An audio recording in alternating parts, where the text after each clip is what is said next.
The Lawton Instrumental Activities of Daily Living Scale measures independent living skills in the following domains: telephone use, shopping, food preparation, housekeeping, laundry, transportation, medication management, financial management. This video presents a case example of how the scale is used. So this patient came in yesterday, 72-year-old female admitted to the hospital from home with shortness of breath and heart failure exacerbation. And she was found in the lobby by her apartment manager, confused and unable to catch her breath, and the manager called 911. She is widowed for 10 years and lives alone in her apartment where she has resided for 30 years. She has 2 children. One is in New York and the other one is 2 hours away from her. So she does all her activities alone. And she is oriented to self, date of birth, city, but not date or time. Okay. Mrs. Johnson's, in addition to taking your blood pressure, listening to your lungs and heart, I have some more questions to ask you. This will actually help us plan your care here in the hospital when you have recovered and when you go home. Well, I'll try, but I'm really tired and I think I can take care of myself. My son and daughter can help me when I need it, and my neighbor helps me get food. And I want to go home. Just do the best you can. And then if you get tired, I'm going to stop and I'll let you rest. All right. Okay? Okay. Just letting you know that I have a list of questions here. And I'll be jotting down notes, like putting your answers. Okay? I'm going to tell my students to sit down with me so they could observe. All right. I think I'm all right. I want to go home. I know you want to go home. That's why we're trying our best to help you go home right away. Okay? All right. Okay. Let's start. Do you have help with anything at home? Like any chores or like cleaning your house? No, I can take care of myself. Do you have telephone in your apartment? Yes, I do. My son or daughter calls sometimes, and I answer it if it rings, but I don't get very many calls. Do you call anyone? Let's take, for example, make an appointment to see your doctor. No, I can't remember the last time I saw the doctor, but my neighbor might help me. What if you needed someone? Like if you want to call someone, what would you do if you don't know the number? Well, I guess my daughter could help me. Okay. Let's talk about shopping. How do you get your groceries? I go to the 7-Eleven. I have a cart so I can carry milk and frozen foods and so on. Let's talk about a full week's of groceries. Or let's talk about bigger things like go shopping for your clothes.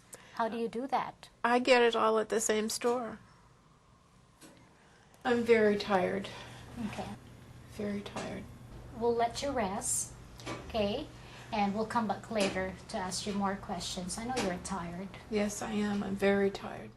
Because of the patient's fatigue and anxiety, the nurse decides to end the assessment and allows her to rest. She also discusses her concerns about the challenges presented during the assessment with the clinical nurse specialist.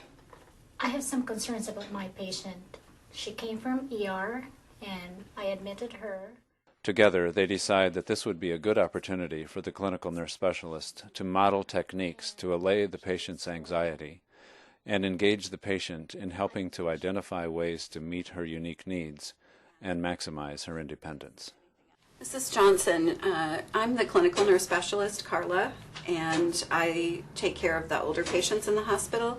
And I wanted to come in and meet you. Stephanie's told me that she's been talking with you about how you've been managing at home, doing your day-to-day activities. And I wanted to let you know that those questions are questions that we actually ask all of our patients because it helps us plan for your safety both here in the hospital as well as when you are ready to leave the hospital. So I just wanted to let you know that it's a very common, these are very common questions. And I know that you've been talking to Stephanie about how things have been going for you at home, how you've been managing with your day-to-day activities. And I wanted to be a part of that discussion because part of my role here in the hospital actually is to work with your medical team, the nurses and doctors and therapists, to help plan to keep you safe here in the hospital, as well as to help plan for things when you're ready to leave the hospital. Have you been able to talk to anybody from your family since you've been here? No, I haven't talked to my daughter. Her name is Ruth. I understand you left a message for her. Right. I actually did leave a message for her about an hour ago and just got her answering machine. And so I will definitely let you know when she calls back. I know that earlier you were talking to Stephanie about how you did your shopping, especially for groceries. Why don't you describe for us what a typical meal is? I know where you get your food, but what is it that you normally eat, let's say, for dinner? Usually a sandwich with cheese and luncheon meat and sometimes soup, and sometimes I'll fix a microwave dinner. Okay. Do you ever use the stove or oven? No, I use the microwave. Okay. Has it been a long time since you've actually done that kind of cooking? Yes. Okay. Is it because you don't enjoy that kind of food, or is it difficult to? It's difficult to do because of my legs swelling, and standing for any length of time is hard. Okay, I understand.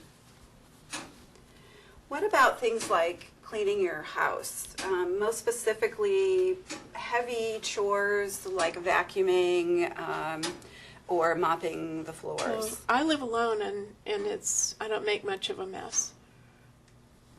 What about periodically, once every few months, to do a big clean? Do you do that, or do you get someone to come in and help? My daughter usually helps with that. Okay. She visits every month or two. All right, good. Now moving on to laundry. Do you have laundry facilities that are close by, and do you do your own laundry? I haven't done it in quite a while. I Okay, just haven't felt up to it. sure. And if you decided you were going to do it, would you be able to do it without help, or does someone come and help you? I think my daughter would help, or possibly my neighbor might. Okay. What else does your neighbor help you with? He helps with heavy lifting and sometimes with errands, and as I said, sometimes he brings me food. Okay. Is he someone that you can rely on and that you have an arrangement that he'll get you food, or is it kind of hit or miss? No, it's just from time to time when I need help, but it's not a regular schedule. Okay. So Stephanie told me that when you need to get food, you go down the street to a local 7-Eleven, and that's primarily where you get your food. What if you need to go a further distance? Let's say you needed to go to a doctor's appointment or a dentist appointment. How would you get there? Well, I don't drive. My husband did all the driving, so I would probably ask for help, maybe ask my daughter to take me if I had to go that far away. Okay. Do you ever take any form of public transportation, like the bus or cab? I can take the bus, but I still have the problem with pain. It's hard to use because of my problems with my legs. Okay. And about the last time you were able to take public transportation? At least a month or two. Okay. You're doing great. We're almost done. Now let's move on to your medications. We know from your doctors that you've been on several different types of medications for primarily for your heart failure. Can you tell us how you get your prescriptions filled? Can you get to a pharmacy, and then once you get your medications, can you read the labels and take the medications on your own? Well, I think I need some help with this. I'm a little confused, and I can't remember how to take them sometimes, and I can't remember when I've seen the doctor. Can you help me with this? Definitely. That's something that we here in the hospital can help get you on a good medication plan. And I also think that it would be really important to involve your family with that. So when Ruth does call us back, I'm hoping that she'll be free enough to, I know she lives about 2 hours away, I'm hoping that she'll be able to come to the hospital, both to support you and then also to meet with us and meet with the social worker and case manager so that we can plan for some of this. So you're doing great, and we only have one more question. And that question is around your finances. Do you pay your own bills, things like rent and electricity, and do your own banking? I use the same bank I've used for at least 10 years, and I write checks for my bills. Okay, so right now you don't think you're having any trouble with any of that? I don't think so. Okay. Well, those are all of our questions. And now that we've been talking for a few minutes about the day-to-day activities, I'm wondering if this is, if our talking about it has actually made you think that you might need help with things. Well, I still think I can take care of myself and that I want to go home, but I'm willing to listen to alternatives. Okay. Well, I think that when we reach your daughter, Ruth, I'm hoping that she'll be able to come and meet with us. And I think that we have some time. Today's only your first day in the hospital, and you'll probably be here for a couple of days so that we can get your heart failure medications managed and just make sure that a physical therapist sees you because you've been having the fatigue and the swollen legs. So we want to make sure that your mobility and your being able to manage things like bathing and transferring are okay before we would let you go home. So probably will take a couple of days. We also want to, Stephanie and the other nurses here will be doing some education with you about the right foods for heart failure, those kinds of things. So we'll be back. You did a great job, and the information you've given us has been very, very helpful. So I hope we didn't wear you out too much. And I definitely will come back after I've reached your daughter and give you an update on what's happening. Let's talk about what we found after our assessment of Mrs. Johnson. We used the Lawton Instrumental Activities of Daily Living scale to assess her ability to manage her IADLs independently at home. And what I'd like to do, especially because we have Deanna and Josh here with us today, I'd like to be able to have all of us look at how we all scored and make sure we came up with the same score for our assessment. And then what we need to do is talk about what are we going to do with that information. We need to make a plan of care for her throughout the hospital stay, as well as how do we start planning for discharge. So I'll start. Why don't we talk about how she did using the telephone? What do you think? Well, she answers the telephone. Okay. She specifically said that she communicates with her children via the phone. Okay. But as far as dialing, she definitely doesn't demonstrate independence with dialing phone numbers. So you scored her as a 1. Okay. That's how I scored her. Stephanie? Deanna? Same. Okay. Same. I scored it 1. Answers telephone but does not dial. Okay. And moving on to shopping. What do you think, Stephanie? How did you rank her? I score her 0 because she shops independently for small purchases only. Okay. And what did she say about a bigger shop? She just goes to one store. Okay. Yeah. Any disagreement with that? You all scored 0? Okay. Food preparation. Deanna? I scored her a 0. Heats and serves prepared meals or prepares meals but doesn't maintain an adequate diet. Just judging by the fact that she shops only at the 7-Eleven, there's a limited collection of things that she can choose from, plus she stated that she eats frozen meals and sandwiches, which doesn't sound very well-rounded. Okay. Everyone agree? Mm-hmm. Okay. Housekeeping. I scored her a 1 on housekeeping because she did identify that she can, if she needs to, do light daily tasks such as dishwashing and bed making, but that she has not been able for some time to do heavier housework like mopping the floor or doing vacuuming or things like moving furniture around the house. Did you all come up with the same answer? Yes. Okay. Laundry, Josh? She didn't demonstrate any independence with that. She specifically said that she did not perform those tasks independently. And she had a neighbor or her daughter Yes. be responsible for all of her So laundry. I scored her a 0. Okay, great. Stephanie, what about her mode of transportation? How does she get around to appointments and things? She actually calls her daughter, so I scored her 0, like travel limited to taxi or automobile with assistance of another. Okay. Right. And then responsibility for own medications. What do you think, Deanna? Well, she stated that she's confused about the medications. She also stated that she doesn't easily have access to the pharmacy based on transportation and other things. So I scored her a 0, is not capable of dispensing her own. Right, and that kind of amazingly was the only thing that she identified that she Right. needed help with. Right. So at least she recognized that she was not doing a good job with that. So I'm thinking that might make it a little bit easier for us to put some things in place because it's the one thing that she's identified to all of us that she needs help with. Right. Anyone disagree with that? Okay, so the last of the IDLs is ability to handle finances. And just between us, I didn't know how to score her because she said everything was okay. But we actually don't have any evidence to the contrary. And in this case, I gave her a 1 on it because she said things were okay, but I also had a mental note to myself that this is something that I need to involve her family in. So this would be a time that I would ask her daughter, who's going to be possibly staying at her apartment tonight, to look around and make sure that she's been bill paying, maybe talk to her apartment manager and just see if there's any issues with that. Because I would think that she may be having some of those same issues with finances that she's having with some of these other IADLs. So overall then, I came up with a score, if we need to score it, 2 to 3 out of 8. Mrs. Johnson actually did identify that she had a lot of deficits. What I see is that even though I think she told us fairly truthfully what she's doing, there's a disconnect about her health overall. I think earlier on at the beginning of our discussion, Stephanie was talking about wanting to have nursing look at her ability to do her ADLs.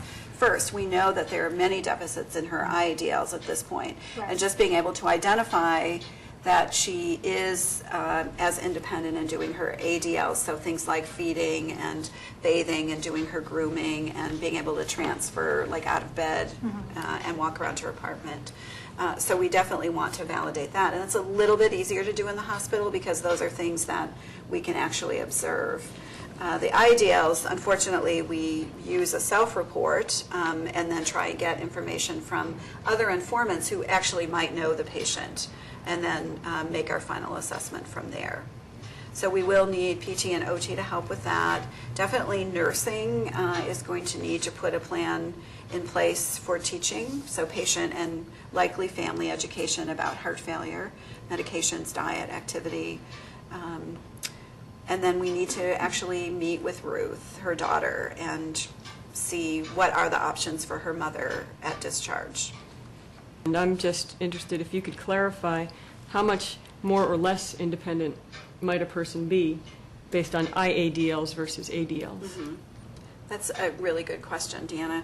Actually, the IADLs are thought to be higher level functioning because there's a big cognitive piece to the IADLs. So things like using the telephone, managing finances, and ability to manage your own medications and arrange transportation are much higher order function than the ability to feed oneself.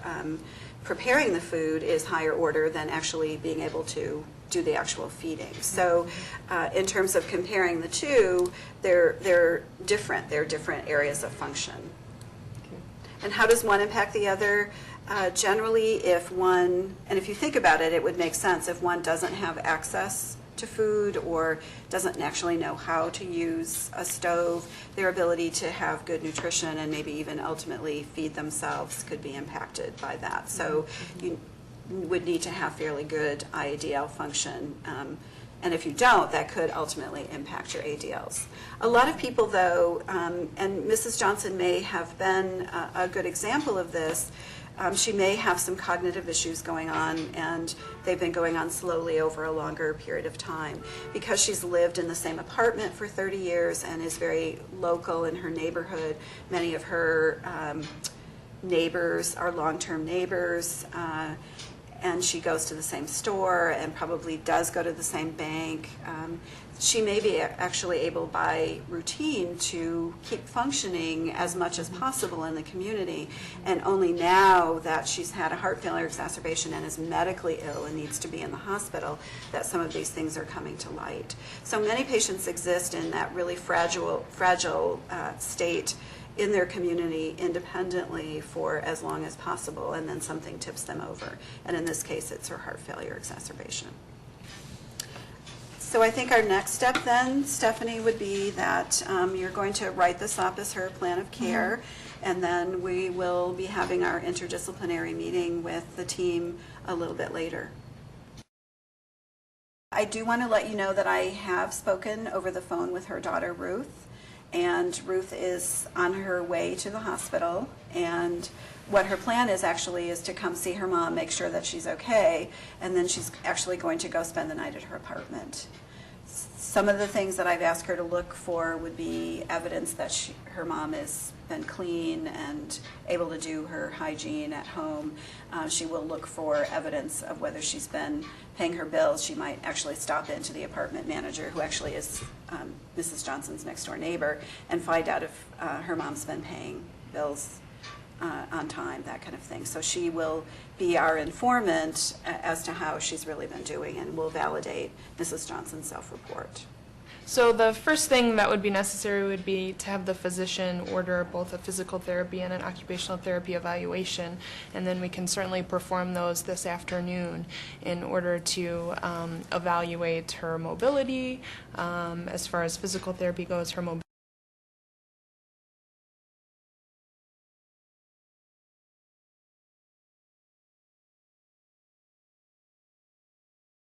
in order to guarantee that she's safe enough to be able to return home at some point. Also, with her heart failure, it will be important to assess her activity tolerance, so assessing vitals with activity, heart rate, blood pressure, oxygen saturation, all of those things to make sure she's not having oxygen desaturation with activity, which could lead to some confusion. Okay, perfect, because so far I don't think she's gotten out of bed yet, and she is on 2 liters of oxygen. And I think from, excuse me, from an occupational therapy standpoint, we'll be evaluating her self-care and really seeing what she's able to do, but also seeing what her activity tolerance is for that, and look at if she can incorporate some energy conservation techniques, if she's able to do that with some of those activities of daily living. Also, I can evaluate how she does with some basic IADLs in the kitchen, a little bit of kitchen mobility, using the microwave, see if she carries through with that, and just do a quick assessment and see if she can incorporate some strategies for learning to see if that is safe as well. So that's great. When would that be done? Would that be when she's very close to time of discharge that you would do that with her?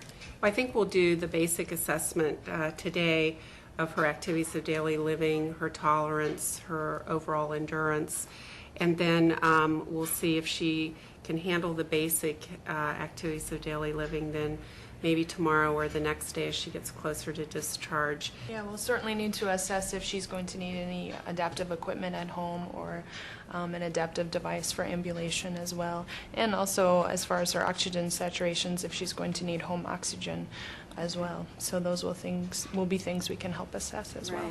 I think that will be teased out in the next couple of days.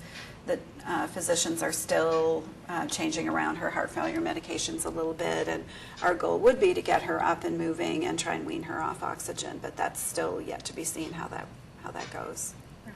I mean, I'm hopeful that we can, over the next couple of days, convince her to go home with her daughter, even if it's just for the short term. And having spoken to Ruth, that's what she would like to see as well. This just really looks like it's going to be a very specific plan for this patient. Is that typical? Is that part of why the IADL is used?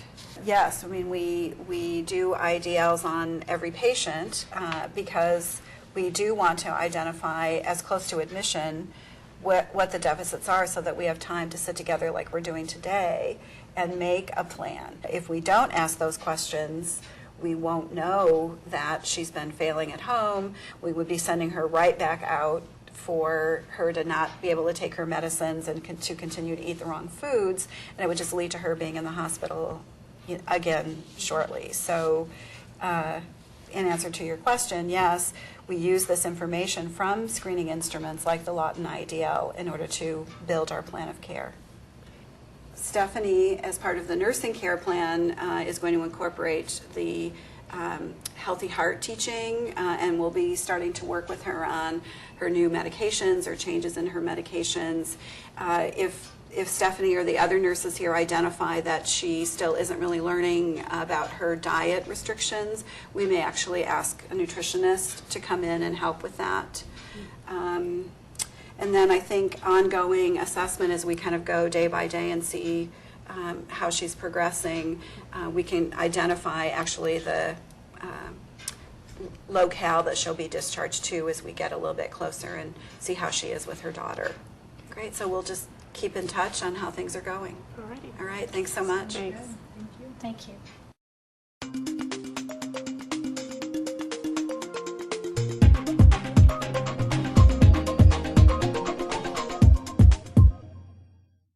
The CATS activities of daily living and the Lawton instrumental activities of daily living are two functional assessment instruments. When we think about function, we often think of three different domains: activities of daily living, instrumental activities of daily living, and mobility. So you can't really assess one and not the others because they all really are very interconnected. The difference is, though, that the IADL assessment really assesses higher level functioning. There's a cognitive piece to that. Also, the Lawton, because it does have higher order functioning, it may be a little more sensitive to earlier disability than the ADLs. We like to sometimes think that as we've gained those abilities to do those tasks like feeding and dressing and grooming, all the way up to managing finances independently, that if we begin to lose the ability to do that, we actually lose them in reverse order. So we often think that the first disability we'll see will be in managing finances and managing the ability to successfully take medications. If we're looking to do both a CATS ADL assessment and a Lawton IADL assessment, it doesn't really matter which assessment is done first. Logically, I think in the hospital we start with the ADL assessment because it's the most basic, and we also have the opportunity in many settings to be able to observe the patient doing it. So in a hospital, a patient would be able to demonstrate that they can transfer from the bed, let's say, to the bedside commode, that they can actually do their own grooming. Even though patients don't wear their own clothes in the hospital, we can actually have them put on a gown. It's not that difficult to have them get dressed, or at least be able to put on shoes and socks to demonstrate that. We certainly see patients feeding themselves, so that's much more straightforward. The Lawton, the IADL, is not, it's impossible really to assess that in the hospital. So the instrument was actually designed to be a self-report. So you can either give the actual assessment to the patient and have them fill it out, or what's often done is that a nurse or a physical therapist or occupational therapist actually sits down with the patient and goes through those domains one at a time. And I think that's probably the best way if one has time to do that, because as I mentioned before, it's easier to kind of tease out if there's some questions if you actually are sitting there and talking to the patient and maybe asking subsequent follow-up questions for clarification. Trying to get a handle on how many people in the United States have IADL disability is very difficult. First of all, there's almost 2 million people that live in nursing homes, and it's really unknown for all those people if it was an IADL disability that necessitated their going into a nursing home. Some fairly recent statistics show that about 10% of people between the age of 65 and 74 may have some type of IADL disability, and then almost 27% 75 and older. The difficulty with trying to determine how many people have disability is that it's really been defined in different ways. There's about 200 assessment instruments that measure function, and we all don't use the same instrument. Just even in terms of language, we don't use the same language. We might say function, functional status, functional ability, handicap, disability. So depending on who's looking at these patients or these people and what they're using as a description has really confounded the ability for us to get our hands on how many people really are disabled.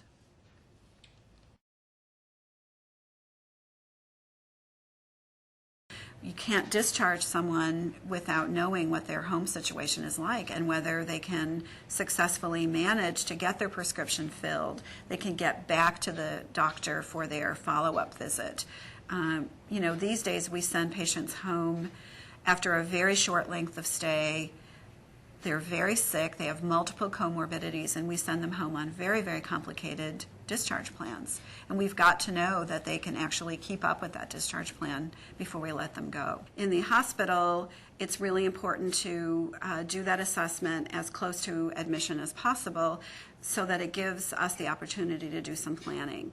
Whether one uses the Lawton as the instrument that we're talking about today, possibly not everyone uses that, but they use something like that because we're both mandated by regulatory agencies to be able to capture that information to begin discharge planning on admission when we're talking about acute care. So my recommendation, and I think recommendation in the literature, would be that everyone in a hospital has an assessment, and then in the community, when one sees their primary care provider, there should be some questions about instrumental activities of daily living.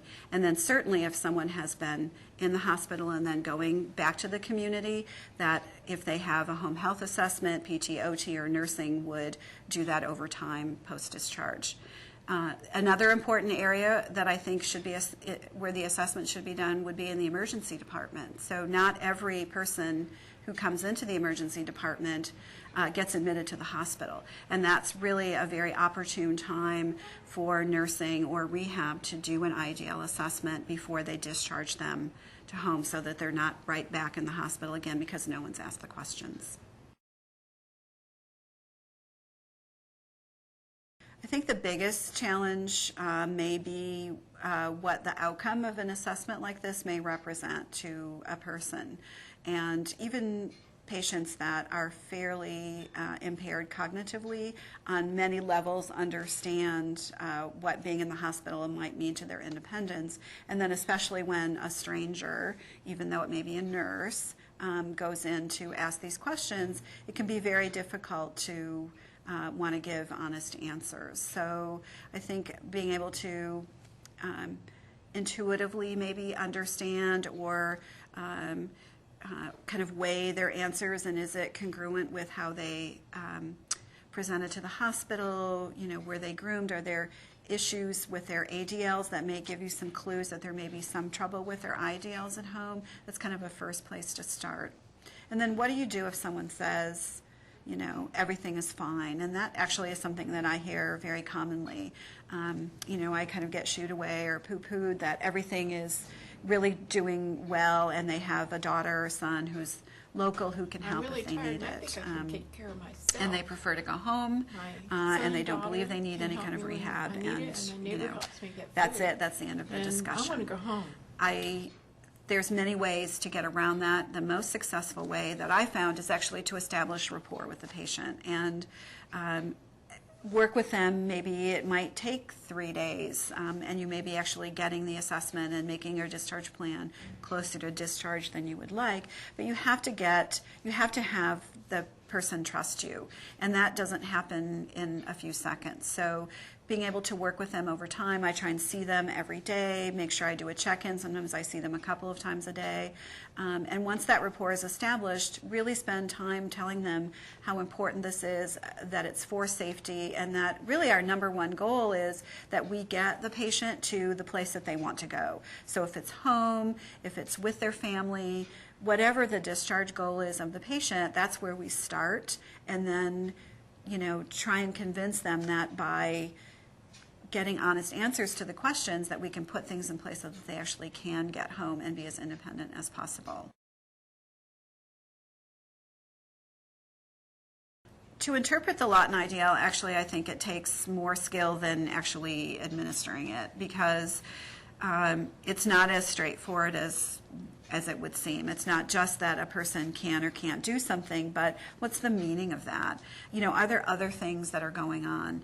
If someone has major depression going on, and that's not uncommon in an older very medically ill, chronically ill person, they may not be doing some of these IADLs because of their depression, and they just actually can't get enough oomph up to go to the store or to do their laundry. So I think this is a great screening tool that can be used by nursing or rehab to kind of get the first line assessment of a really targeted what's going on with these really important domains of function, but oftentimes it requires ongoing assessment. So a person may need a psychological assessment for depression. They either need to see a psychologist or a psychiatrist.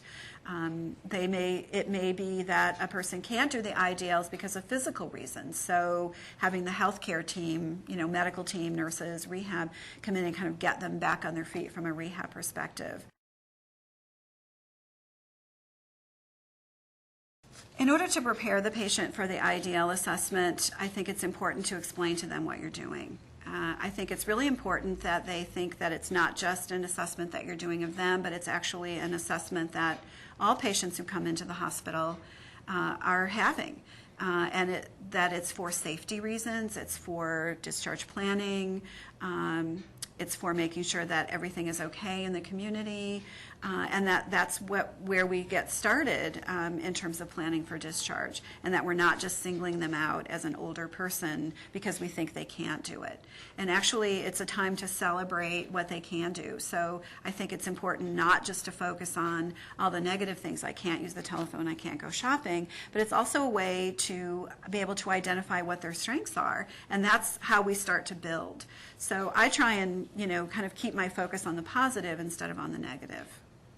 I think it's important if families are involved in the day-to-day care of their loved one who's in the hospital to have them included as in the assessment. I mean, certainly you would want to ask the patient if it's okay if their family is there, but I think explaining to the family the same way that we do with the patient what the purpose of our assessment is, that it's really to help target and identify any areas to try and keep their loved one as independent as possible for as long as possible.